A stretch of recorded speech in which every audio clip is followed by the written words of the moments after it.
Greetings, everybody. It's a good evening to you, I hope, wherever you are joining us from. Whether you are here on our continent of Africa or further afield, allow me to welcome you to our Thursday evening training. As we move towards the later part of this month of February, imagine we already are moving towards the last part of February. I hope that you are moving on with your business as the new year is no longer a new year. We are well on our way in with 2025. So if you're joining us for the first few times, my name is Betty Olo and longtime Neolife distributor, and always very glad to be able to spend this time with you speaking about our Neolife products and how to position them to better be able to help the people who come to us for assistance. So let me invite you to sit back for the next 1 hour and join us with what we have prepared for you today. You will have seen from your invite that the topic is going to be immune support for the products session. And I think that this is a topic I've been looking forward to discuss, especially because we have already had a number of Q&As for 2025, and in quite a number of them, I've been observing that the importance of our immune system functioning well is becoming more and more important because of the issue of autoimmune illnesses. So, with many of the questions deal with autoimmune illnesses, and one of the ways in which we deal with autoimmune illnesses is to support our immune system so that it functions well. So the first thing I wanted to mention is that what actually our immune system is. If you recall from your high school biology, you remember that the immune system can be compared to the Department of Immigration and the Ministry of Defense. That is the departments that deal with making sure that we are protected, but also making sure that those who belong within the body are the only ones who are allowed to stay within the body. So the immune system, when it's functioning well, is able to identify the body's own tissues as opposed to invading tissues which are foreign to the body, and they then would be able to get rid of them. So that, in a brief way, is what our immune system is all about. It is there to protect us from invading microbes and chemicals, but also there to protect us from these invaders. We know that our first line of protection is usually our skin. But of course, we have got a number of areas which cannot be protected by the skin, and that is our breathing system, because we do need to breathe, and also our digestive system, because we take food from outside and we put it into our bodies. So because of that, it means that even though the skin is our first line of defense against the external substances coming into our bodies, we need another protection system for those maybe microbes or elements that can come into our bodies, either through the breathing system. Maybe some can even manage to get in through our skin, and those that get in with our food and drink. So the immune system actually has two components. And the first is referred to as the innate one. This is the inborn immune system with which we are born. And in terms of immunity, it's our first line of defense because it provides us with the ability generally to respond to any invaders. It's the one that knows who belongs and who does not belong and protects the body from invaders. So that is the general side of it. Then we've got the second one, which is called the adaptive immunity. And the adaptive immunity is more specific. What it does is that it targets specific invaders, especially if you can think about all the infections you've ever picked up and recovered from. So think about the flus that you have got. Maybe you have got other infections, and your body has been able to fight them, and you have recovered.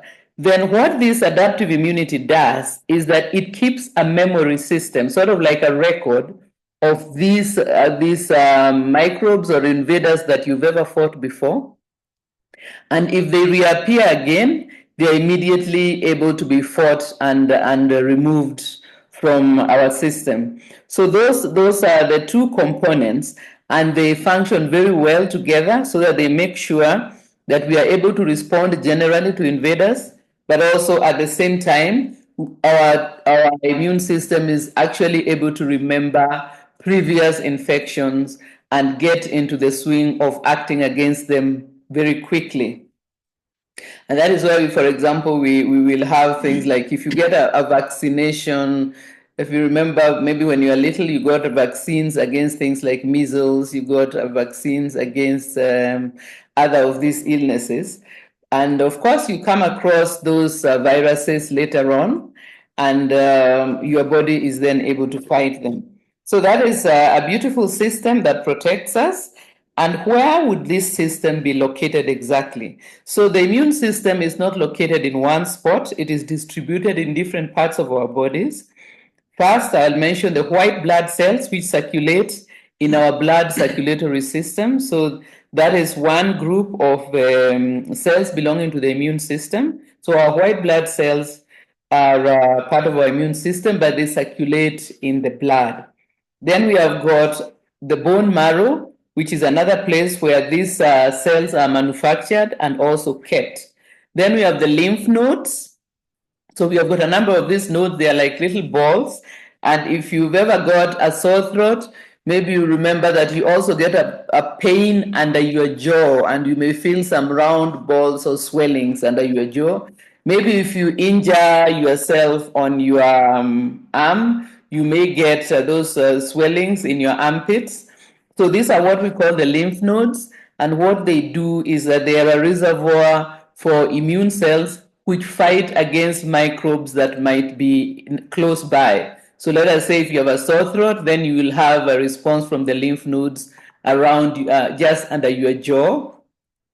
If you've got maybe an injury on your thigh, you may get a swelling in your groin, which is where the groin lymph nodes are located, and so on. So the lymph nodes are another place where the body keeps immune cells as part of the immune system. Then we've got a gland called the thymus gland, which is quite large when we are small, but within the chest. It grows smaller as we age. And then the biggest part of our immune system, in fact, is located in our guts. So in the intestines. And this, of course, you can imagine is because the digestive system is where the greatest amount of foreign substances come into our bodies because of all the food we eat, the drinks we take. They have the food, but they may also be a reservoir for bringing in invading microbes. So that is a reason why it is beautiful that our immune system is located in our gut. A large number of them. In addition to that, apart from the cells of the immune system themselves, we have our gut microbiome, which I think we have been mentioning fairly often in the past years that we've been having this training. And these ones are not actually part of our body tissues.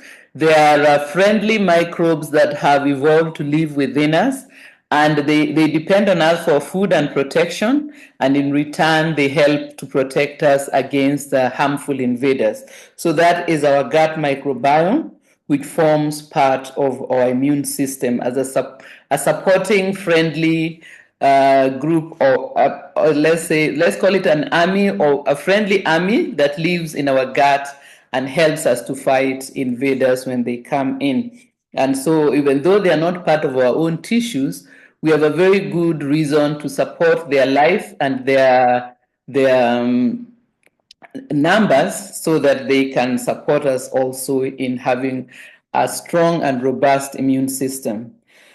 So those are the places where our immune system is distributed. So you can see it's in a number of different places, but all of it is well organized to perform the work of fighting for us. Then the third point I have is just to mention a few mechanisms of how our immune system works. So what happens is that the immune system has different ways of remembering the alien tissues that enter our body, of killing them, of tracking them, and of finding them. So almost like if you can imagine the police with their investigators, with their records that they keep of criminals and so on. It's actually quite interesting. So I'll give a few examples. We have the white blood cells that I mentioned, which circulate in our blood, in our blood circulatory system. There are many ways of killing these microbes. Some of the white blood cells engulf them and eat them up. Some of them produce chemicals that cause the invaders to clump together and not be able to move around our bodies, and so on. Then the other group we have are the memory cells, which keep a record of infections that we have fought successfully and recovered from. And they are able, when those microbes come back again, they are able to neutralize them very rapidly. So that is how we say we are immune to something. That even if we get, let's say, something like a cold or a flu with a virus that we've experienced before, we'll be able to fight it off very fast and recover quite quickly when our immune system is working well. Then we have others like the T cells, which are made in the bone marrow but migrate to other parts of the bodies. These are not only able to kill unfriendly invaders, but they can also kill some of the cancerous cells that might be developing in our bodies. Then, of course, I've mentioned the other ones, which are the gut microbes, which are very many. And what they do is when they are many and healthy, they keep down the population of unfriendly microbes that might be trying to proliferate in our bodies. And so those are some of the ways in which the modes of working with which the immune cells operate to protect us. And that is why it is an important thing not to insist that the doctor gives you antibiotics if you don't actually need them. So when you see your doctor, I know that there are people, doctors have mentioned sometimes that some people don't feel that they have got their money's value from their doctor's visit if they don't get antibiotics. But remember, the antibiotics are going to kill all the microbes, the good and the bad. So if you need them, definitely the doctor will prescribe and you use them. On the other hand, if the doctor says they are not necessary, then you should not feel that you have not been treated, because antibiotics are actually a double-edged sword. Not to say that you should not take them when you need them, but definitely don't insist upon them anytime you visit the doctor. Then, of course, there is a habit that has grown of certain cleaning products that are said to be antimicrobial, to keep yourself and your home very clean and free from germs. It's not necessary to use antimicrobial soap for ordinary cleaning unless you have a reason to think there is some infection running around in your house. You can simply use LDC and Super 10 to clean your house.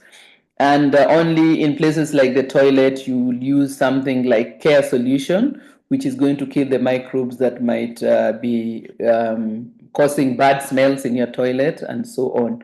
But otherwise, we should not make a habit of overusing these antimicrobials and antibiotics, because of the fact that they do kill our the microbes which are our friends as well as the ones which are our enemies. Okay, then I want to move on to another point. So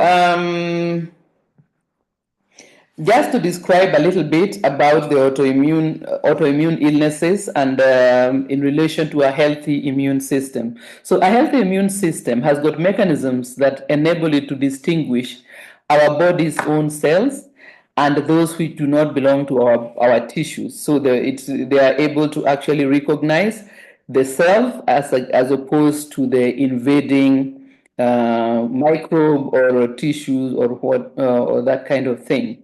So the normal immune reaction will only occur in response to foreign or defective tissues that might enter or develop in our bodies. So that is when they actually start a reaction. However, an autoimmune reaction is an abnormal reaction.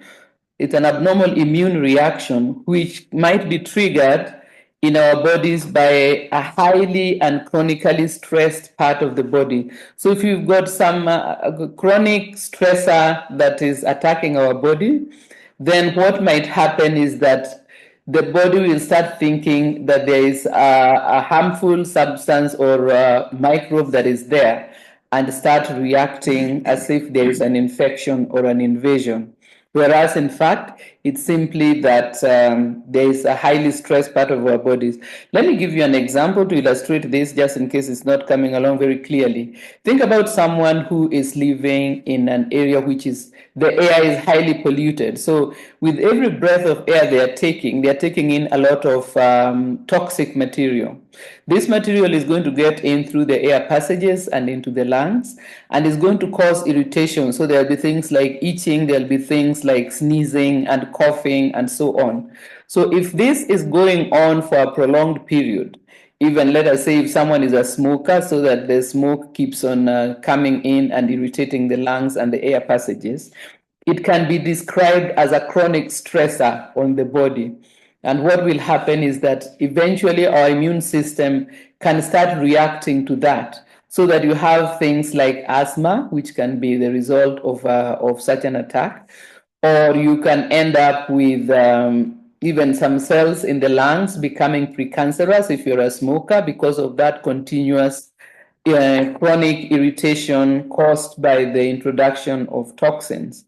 On the other hand, it could be that you are taking something in your food that irritates your gut, and you keep on taking this material over and over again. So, that can be another example of a chronic stressor, which eventually can cause an autoimmune reaction.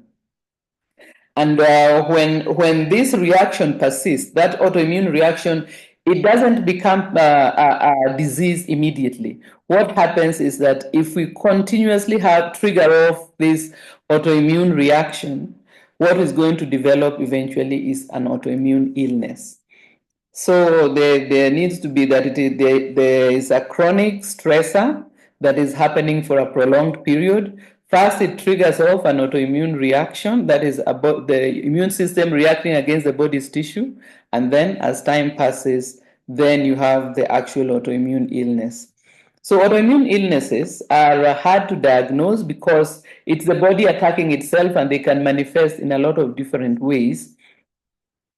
And what may then happen is that you may think it's this or the other. Maybe you are coughing and you think you have maybe a flu that is chronic, never seems to go away. Or you may have an irritable bowel that you keep on having bouts of constipation, bouts of diarrhea that never seem to go away, even under treatment. That is because the problem is that your immune system is now so triggered that it is actually working against you rather than on your behalf. Also, to mention one or two last points in this section is to say that autoimmune illnesses are more common in women than in men, and more common amongst African and Asian people than in people of Caucasian origin. So we people of African descent and our brothers and sisters of Asian descent would have a greater tendency to have autoimmune illnesses. They also tend to run in families, not that they are genetic, but they may be a tendency of them running in families. Maybe because of probably an extra sensitivity that occurs in certain family lines. And the autoimmune illnesses can also be linked to toxins, and they can be linked to a highly stressful life. Because remember, we mentioned that chronic stress can actually be a trigger of an autoimmune reaction. So now let us turn our attention to something on the more positive side. Some of the lifestyle points that we can make that affect our immune system. Just to say, first of all, that as we age, our immune system can also age, and that means that it will become weaker as we accumulate harmful microbes in our bodies the longer we live. And so we need to take care of the toxin load that we take in. Let us keep that to a minimum. And we should try to support our immune system so that it is able to fight off and kill off any infection so that no residues are left behind. Then, of course, there may be a reduction in the variety and the quantity of our gut microbiome as a result of our dietary choices, Some items in our diet can actually be harmful to our friendly microbes. And also, it could be that we are eating food that does not support friendly microbes, but rather support the harmful one. You will know the usual culprit will be excessively refined food, such as refined carbohydrates, sugar, and so on. This one support the harmful invaders, while minimally processed food that is rich in fiber and is closer to its natural state will be more supportive of the friendly microbes. So things like pollution, tobacco smoke, these are things that we can try as far as possible to avoid. Because, for example, smoke will irritate our air passages. Things like some food additives can irritate our gut. Certain substances can reduce the variety of microbes that we have. And all these are things which our lifestyle can actually improve on. Then let me see what else. So, stress, as we know, there can be a lot of stress in our lives, and you do know we have got a separate topic about stress. But just to say that chronic stress can be harmful to our immune system. And you may have noticed that, for example, if you are going through a very difficult time, let us say there is a bereavement in the family, or something very difficult going on at work or within the family, you may find that you become more susceptible to picking up infections that you otherwise might be able to resist. And so, for that reason, we need to support our immune system by eliminating and resolving stressors as much as we are able to. Another thing that we might not be aware of is sleep. Sleep is very important for our immune system because during deep sleep, our immune system is able to get a chance to repair itself and become more robust, to eliminate worn out cells, and so on. And then lack of sufficient exposure to sunlight can also be detrimental to our immune system because vitamin D plays a very important role in our immunity. And so we should either try to get as much sun exposure as we can. If this is not quite possible, then we should ensure that our diet is rich in foods that provide vitamin D and also that we supplement. And as I always will remind you, if you have a darker skin, it means that you need more sun in order to make your vitamin D. And if you're living in an area, maybe a temperate climate where the sun is not quite as strong as around the equator, it may be a wise thing to supplement with vitamin D, especially in the winter months when the sun is quite weak. Then, if you work for long hours in an office and are not able to get sun exposure, then you are also in the same category of people who may need to supplement with vitamin D. I've already mentioned about dealing with food issues that can be problematic. So try to avoid sugar and highly refined carbohydrates because they can lead to an illness like type 2 diabetes, which weakens our immune system because this constant high blood sugar actually prevents our white blood cells from functioning properly. Then, what else can I say here? So, just to summarize the lifestyle points, a healthy diet will be very important. Spending time in the sun and supplementing with vitamin D or A plus D, safeguarding the 7 to 8 hours of good sleep, incorporating exercise and activity in your lifestyle so as to improve your overall health, as well as resolving lifestyle chronic illnesses like high blood pressure, asthma, type 2 diabetes, obesity, and so on. All these, if we use the Neolife products to help us resolve them, are going to support our immune system. So then now let us turn our attention in the remaining time to the products that we will recommend for supporting our immune system. And just as I've said, all of us need to support our immune system because remember, we said this is more common in women, more common in people of African descent. And if we are not getting enough exposure to sunshine, if maybe our diet is a bit westernized, all these are going to be contributing to the detriment of our immune system. And that is why more and more of the questions that we receive in the Q&A are dealing not only with lifestyle related illnesses but autoimmune illnesses.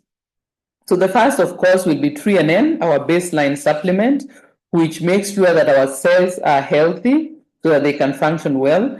And I always say, even if I forget to mention it, always remember that N is a place to start, because everything about our cells about our health starts at the cellular level. So N is our baseline. Then we have the next one I will recommend is Neolife Shake, which is a full spectrum of high quality amino acids, which help to supplement our protein intake to make sure that we have all the building blocks we need for building up healthy immune cells. So Neolife Shake will play a role there. If you're someone who is already suffering from an autoimmune illness, and maybe one of the issues you have is you are not able to take a good range of healthy diet, you may find it even more important to include Neolife Shake in your supplements. Then phytodefense, another very important one, is our heavy-duty phytonutrient supplement that contains carotenoid complex, it contains flavonoid complex, as well as cruciferous plus. Of course, you can either buy it as phytodefense or you can buy the components separately, simply depending on how you'd like to do it. So this wide range of phytonutrients support our immune system by cleaning up harmful chemicals that might be accumulating and causing some of our cells to become pre-cancerous. So phytodefense starts even working before we have cancer. We often recommend it as our supplement for people who already have cancer. But remember that by the time we are dealing with the illness, the things have gotten quite far out of our hands. So just keep this in mind and consider maybe from time to time to add phytodefense to your supplementation program. Then I'll add there vitamin C, which is involved in the functioning and repairing of many of the tissues in our bodies. That includes the tissues of our immune system, includes our gut, so that these tissues are in good condition, and that way our immune system functions better. Next, of course, will be vitamin D or vitamin A plus D, which I think I already spoke of just a few minutes ago, to say that it reduces the tendency of developing autoimmune reactions. It does a lot in supporting us in absorbing calcium. It does a lot in our balancing of our hormones and so on. All these can be issues that stressors can bring about. So when stress takes things out of line, vitamin D or A plus D will play an important role in bringing them back into normal. We will also recommend chelated zinc, which plays an important role in supporting the activities of our glands. Remember, the glands are some of the places where our immune system cells are located. So you can add their chelated zinc. We can also add omega-3 salmon oil. So omega-3 salmon oil helps resolve inflammation, as does vitamin D as well. So inflammation is usually another two-sided issue. It can be the beginning of the healing process. So for example, if you have an injury, it's going to be inflamed and swollen as it begins to heal. But if we have chronic ongoing inflammation, especially in our body system, let us say because we are reacting to something that we are ingesting, then it becomes one of the things that can trigger our immune system to malfunction. So omega-3 salmon oil, very useful in resolving inflammation. And we can also support that by making sure we are not making the mistake of bringing in harmful substances into our systems. Then I'll add two other items there. Remember, this is a long list, and I'm not saying we have to use all of these. This is simply for your information. You can see how to recommend this. I wanted to add there fiber tablets, which will be the fiber supplements that supplements our dietary fiber, which we are supposed to be taking in our food, our minimally processed foods. So the fiber tablets and the fiber in our diet supports our gut microbiome, those friendly microbes that live in our intestines, and by so doing, ensures that the good ones are increasing in number so that they keep down the numbers of the harmful ones. And then finally, we can add garlic allium complex, which is an antimicrobial that will help us to fight off harmful microbes that might have infected our systems. This is not to say that garlic allium will replace an antibiotic if you have got a serious infection. I recommend that you see the doctor so that you get antibiotics. But once you have finished your course of antibiotics, then you can continue your garlic allium to make sure that you mop up any remaining harmful microbes that are there. And it can also help in generally keeping down the population of disease-causing microbes that might be in your system. So those are some of the supplements that we will recommend there. So start with 3NN. You can add the Neolife Shake, Phyto Defense. And if you prefer, as you can see, we can also use Provitality, which will bring us 3NN. It will bring us carotenoid complex, as well as omega-3 salmon oil.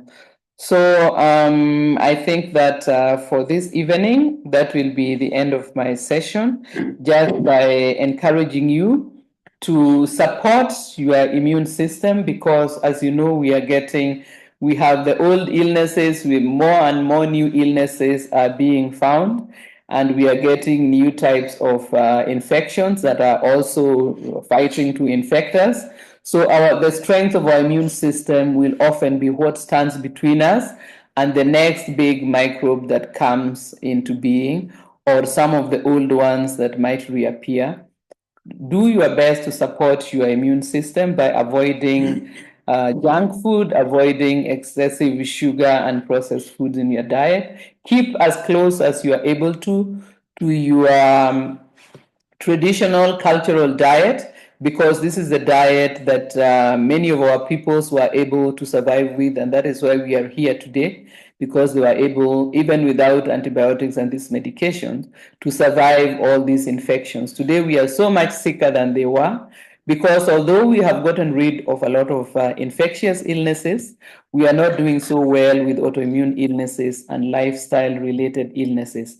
This area is where our Neolife supplements will play a very important role, but also our healthy dietary and movement habits are also going to work hand in hand with the supplements to support our good health.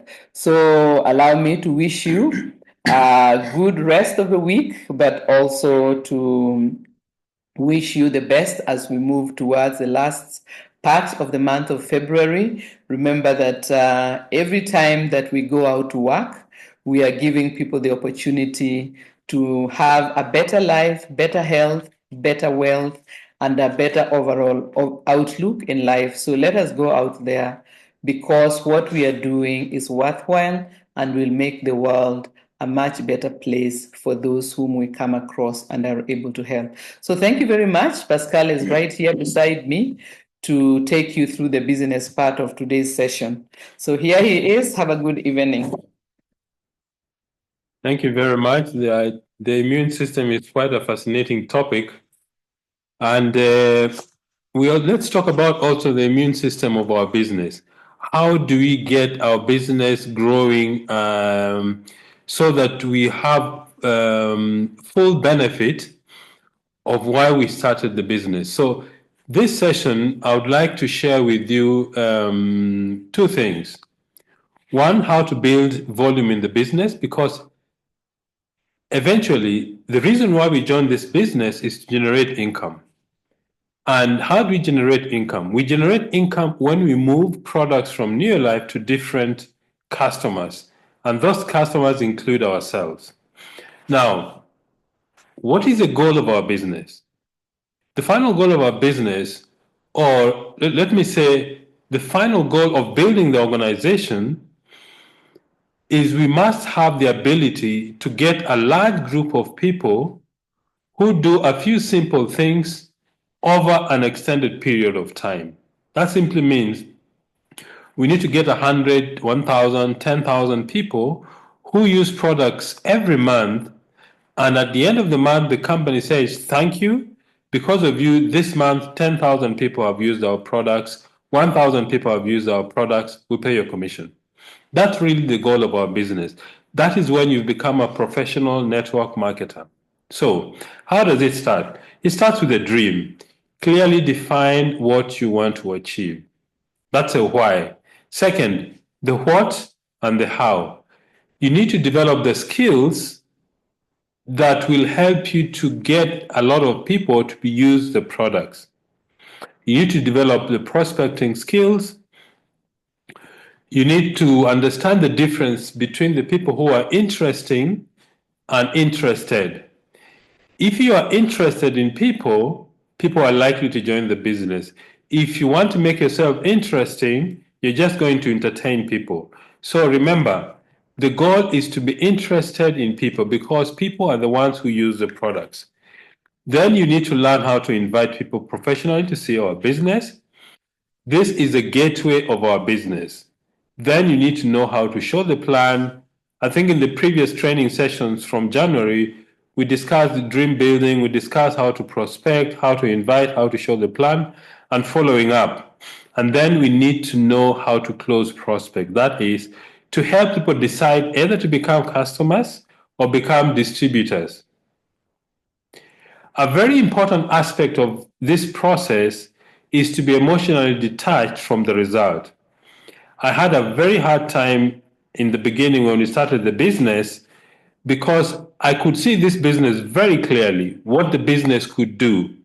And when I would approach people and they would say no, I would get upset and wonder, why is it that you don't see what I'm seeing in the business? Eventually, I discovered that this business, anybody can do it, but it's not for everybody. So when you learn how to detach yourself emotionally from the results of your prospecting process, you increase your chances of becoming confident and getting people into the business. Then we learned how to retail products. Very simple process. We need to know the product. We need to know what our customers need. We need to match the two between the need of our customers and what the products fulfill. Then we discussed about the 2 to 5 year plan. You need to have monthly goals, personal PV, sponsoring, and group PV. You need to build daily habits to help you grow your business. And then you need to read good books every day. Listen to good tapes every day to give you a positive approach to life. And then we discuss about to get people started and then promoting events. But what I want to discuss with you today is this. How do you build volume in the business? How do you get a large group of people who consistently use the products over an extended period of time? Where does business volume come from? A business volume comes from having a large team. How do you get a large team? You get a large team by making sure that your business, the process of building the business can be duplicated. That simply means you need to make the business simple. The simpler the business, the easier it is to teach, the faster your business grows.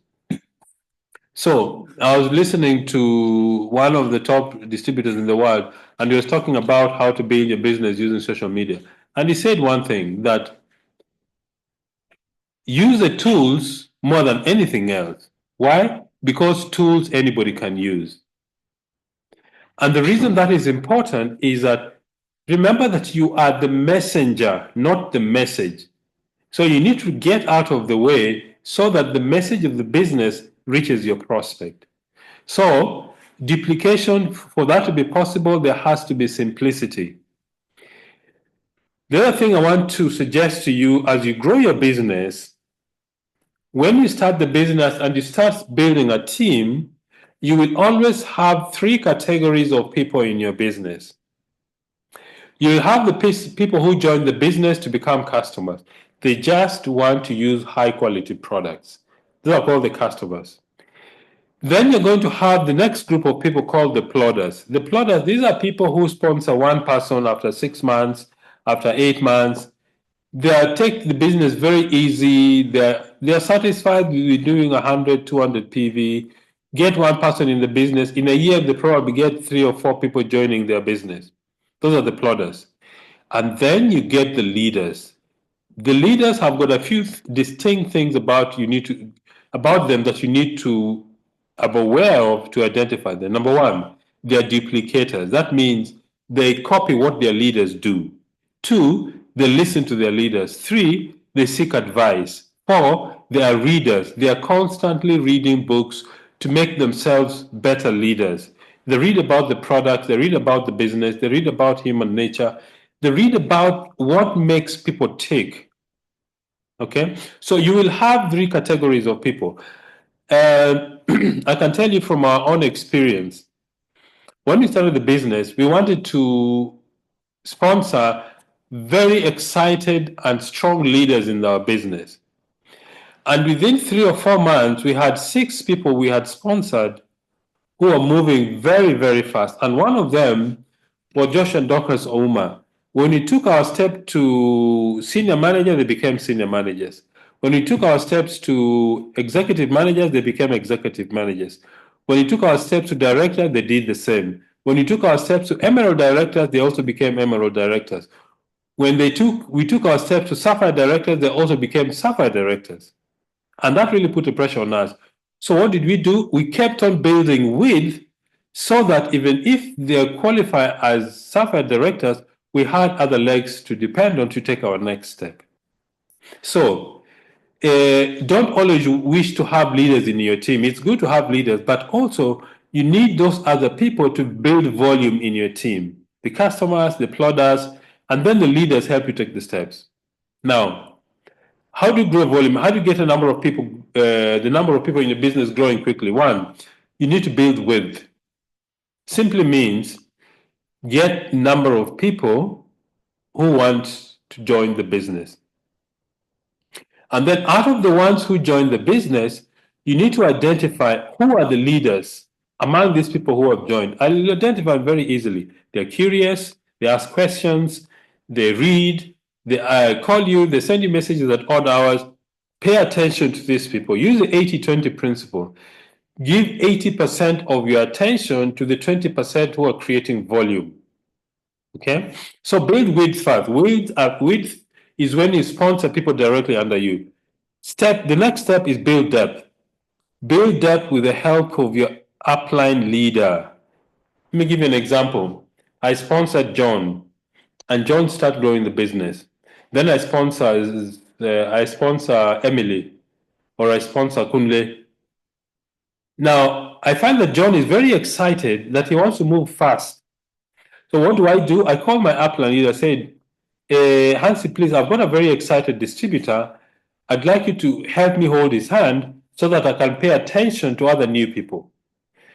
What does your upline do? Because he knows how the structure is built, he helps your person to grow his business by building depth with him so that it releases your time to pay attention to other people. That is what cooperation is in the team. That is how you build organizations with your sponsor or with your upline, because they understand how duplication happens.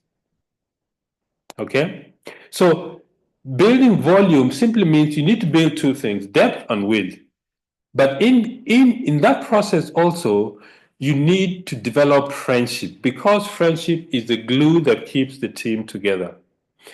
One of the events that keeps the team together is conventions, rallies, business presentation. Events is what gets the people running in the business. Now, why are events important?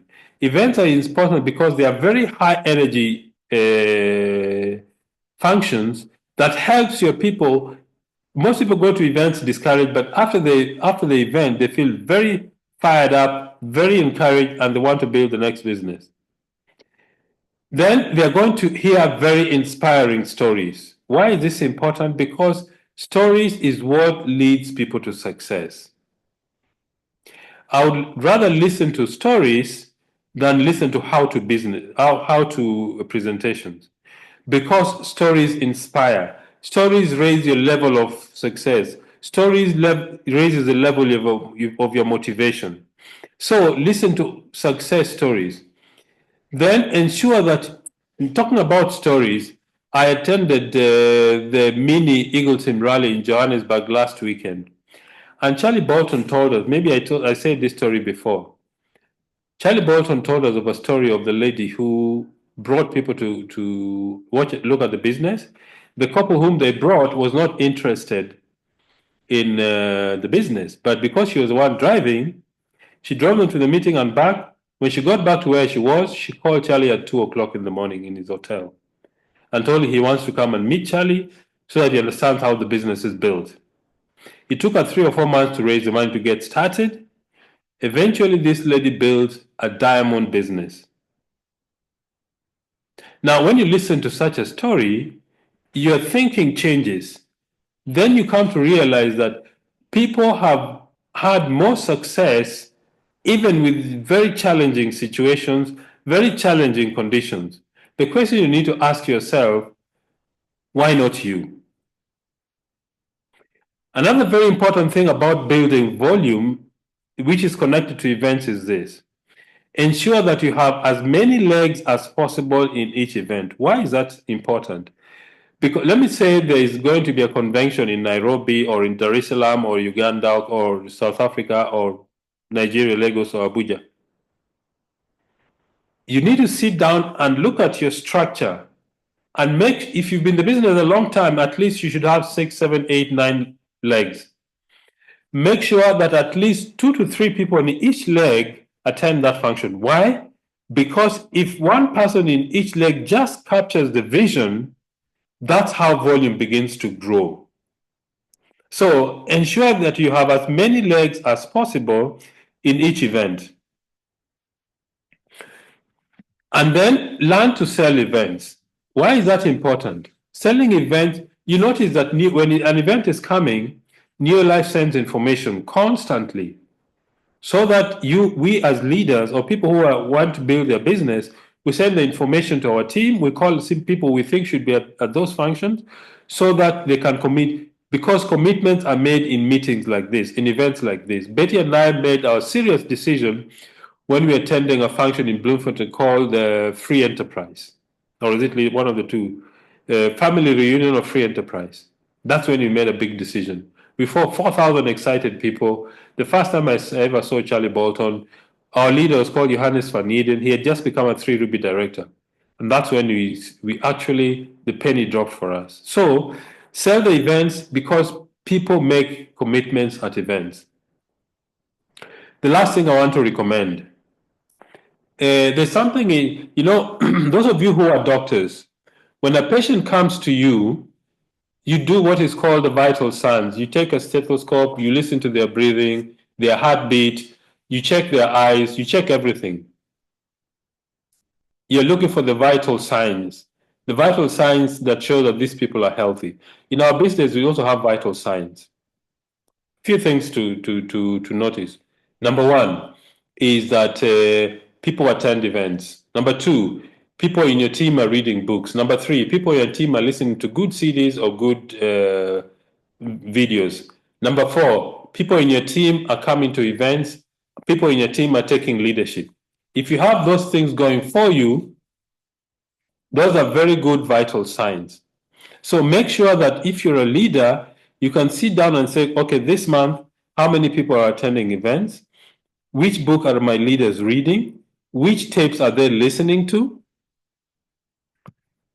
And the reason for that is there are some things you can tell your people, but if somebody who is detached emotionally from them says exactly the same thing, they will listen. And that is why you need good books. That is why you need good tapes. That's why you need good CDs. These are very simple, vital signs in your business. If you have these things going for you, your business will grow and you'll have volume beginning to grow in your business. What tipped for me the business to believe in it, even if what most of the things they're saying is not true, is this. A day or two after Betty and I saw the business, being an engineer, I'm curious about numbers. So I took a calculator and said, if this month Betty and I sponsor 3 people, at the end of the month we'll be 4 in the organization.